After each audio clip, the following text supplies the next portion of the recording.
Magandang morning everyone. Ako po si Apren Judith Pinarambaba, OFW from Abu Dhabi, UAE. 13 years na po nagtatrabaho as OFW. Ako po ngayon ay nandito po sa Pilipinas at nag-receive ng cheque from Tao Elevate Company.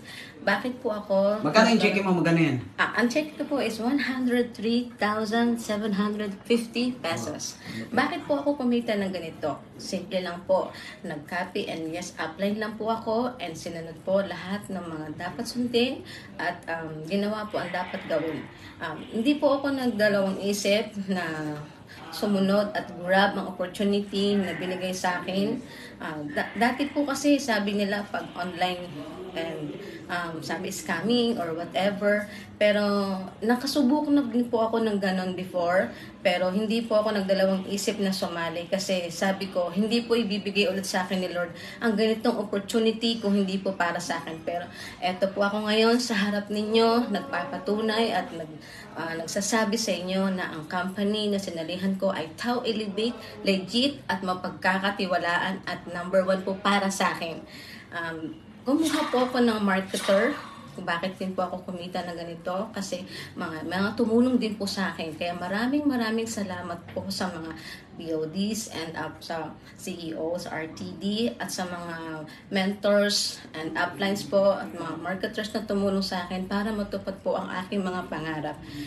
Mahirap po na kumita at magtrabaho sa abroad bilang isang single mom, may mga anak at bilang breadwinner din po sa family, lalo na po sa sitwasyon ko ngayon.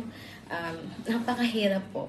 Hindi ko po alam na magkakaroon po ako ng checking ganito. Pero sayang po kasi yung taong isang gusto ko pong bigyan ng ganito is wala na po siya ngayon. Maraming salamat po, pero kahit huli na po ay magagamit ko pa rin po ito sa kanya. Maraming salamat po sa company sa lahat po ng bumubuo nito. Hindi ko po makukuha ang ganito kung hindi po dahil sa inyo at hindi po dahil sa sarili ko lang. Maraming tumulong po sa akin para matanggap at matupad ko ang mga pangarap na to.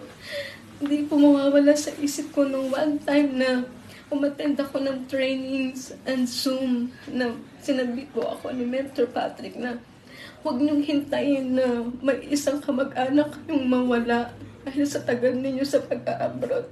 Nangyari po sa akin yun. Kaya napakasakit po sa akin bilang isang OFW na lumaki ang mga anak na wala sa tabi at mawala ng isang pinakamamahal mo na nagpalaki sa iyo. Na hindi ko man lang po siya nayakap sa huling sandali ng buhay niya. Again, maraming salamat po sa lahat po na bumubuo ng ating company, ng Tao Elevate. Huwag po kayong mawala ng pag-asa sa buhay. Alalahanin po ninyo, hindi po natutulog ang Diyos.